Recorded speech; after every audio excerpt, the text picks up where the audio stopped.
मिर्च, भिंडी, बैंगन, गोभी,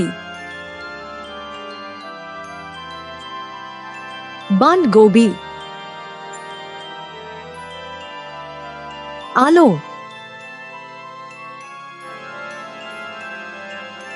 प्याज, कद्दू,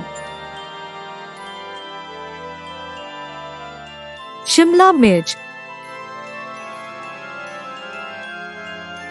गाजर, मूली, मटर, अदरक,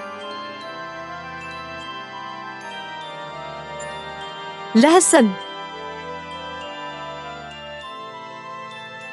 टमाटर, पालक, खीरा, मकाई, सुर्ख गोभी, चकंदर, हरी प्याज,